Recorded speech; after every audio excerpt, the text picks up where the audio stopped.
Nightwing 46, Benjamin Percy writing, Christopher Mooneyham on the art. So we're coming back into the Phantasm boxes that are taking over, and now these virtual enemies that are appearing in front of Dick, like they're virtual but they can hurt him because he's like hardwired into it. And he actually jumps out the window and he civvies because he's trying to get away from it. And luckily, because he called Babs looked into this tech stuff and was concerned enough that she came by and catches them. So we get Dick and Babs sort of working as a team this issue, which I'm always a fan of. I'm always going to be down for it. So we all know I haven't been big on Mooneyham's art, but this I feel like he's finally found his legs. Where it strikes the balance between the super blocky. I mean, I think it's worth noting we do have some different artists in the middle for a few pages. Let me see. I thought that really stood out. Just after the title page, for maybe like 3 or 4 pages. Yeah, we do. I thought I was like, I thought the Batgirl from this artist is so much nicer. It's a bit more rounded, and as soon as we cut back to Mooneyham's Batgirl, the lips are just so ugly. That doesn't bother me. There's the page, a couple of pages after that, when they're just inside the base, and Dick's got his hand out. It's the second panel down on that page. I don't know what's going on with her mouth. She's shocked. It's fine. Yeah, but it doesn't look like shock. Her eyes look like shock. Her mouth just looks alien. Oh, man, it's not the best mouth. That page is bad. So wait, who did the art where he puts in his code as Robin? Is that the other artist? Let me have a look. Yeah, that's the other artist. Yeah. Okay, well then, okay. Well, I thought that was Mooneyham because I can't count very well. It was the other artist you were praising. Yeah. Yeah. There you go. So, well, we'll get to the bottom of it. So, now, I did have a lot of fun with this issue. Do you know what? This is going to sound strange. So, Dick has like a base, like a cave essentially, inside the city, and he's got that thing where his password is Robin, and Babs gives him shit for it.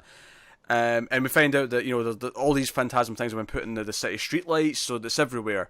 And Dick's infected.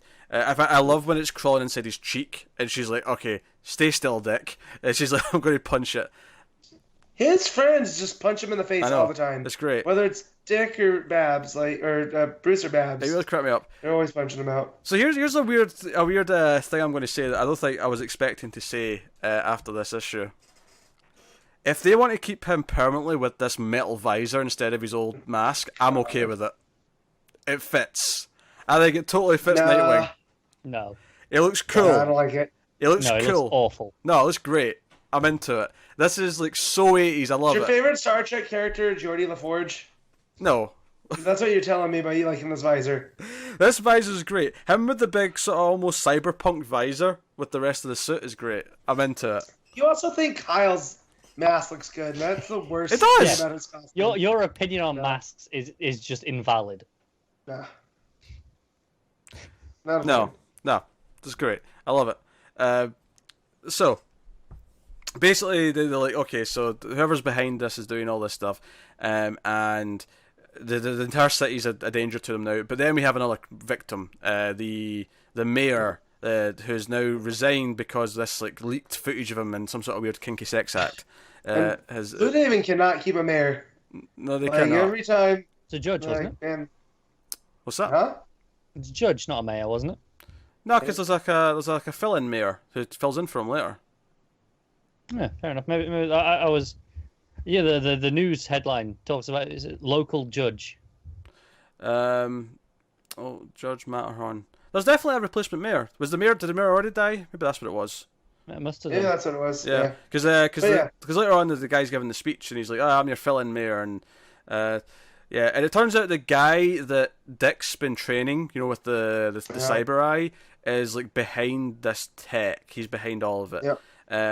I don't know if I'm ready to jump to him being the villain yet, though. I feel like there's going to be more to it than just he's the bad guy. Yeah, no, he's bankrolling it, but not knowing. You know? Like, that's how I'm going to take it. Because actually, where the art, which I know, I agree that the faces aren't amazing. Like it's a very pulpy 90s style, but I think it kind of works for what he's doing with the story. But some of the stuff that I love is when the virtual buildings come in. Like when they turn on the virtual buildings and that panel of Dick looking around. Again, that visor's kind of cool. I'm into it. So Babs is undercover. She's with the press.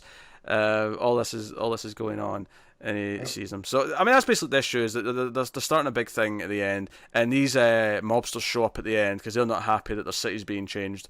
As Dick is finding the Westworld hosts without the skin. The new hosts, the new ones from season 2. Yeah, the big white ones. Yeah, they do look like that. Yeah. Yeah, they're called the Terminals, and they're the ones that are. They're at least the foot soldiers who are doing all the work for the bad guy. Setting things up and whatnot. But no, I'm actually really into how pulpy this is. I can't argue with most of the criticisms, but for me, I like the story in this was stronger than it has been. I like the back and forth between Dick and Babs. That's I'm a little torn because I think their back and forth is pretty strong. Yeah, I know. I'm okay with it. Thunk's a good word. I couldn't decide between thought or if I think, and it came out wrong. But I like their back and forth well enough. I don't know. We seem to be playing up the technophobe angle even more by highlighting it by having Babs around, and I'm not really feeling that. I've made my peace with it. It's fine. Whatever. I just think can ignore it. It's fine.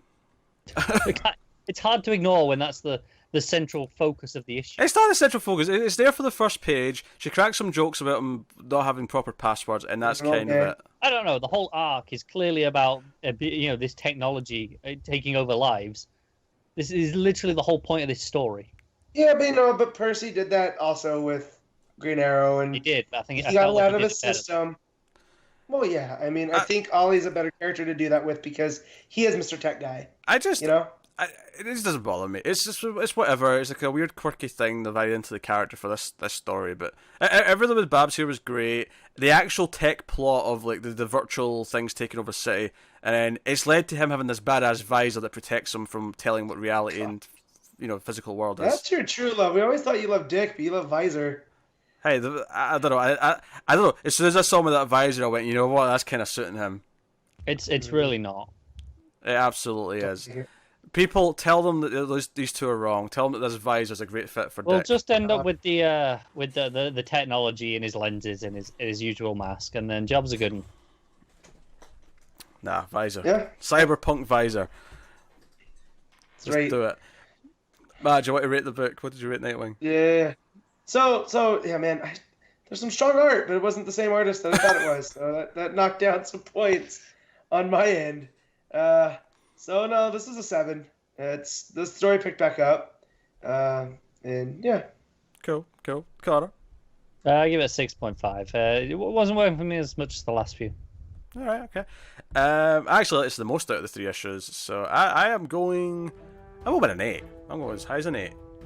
I'm digging it. It's flowing for me. Visor Dick makes him feel things.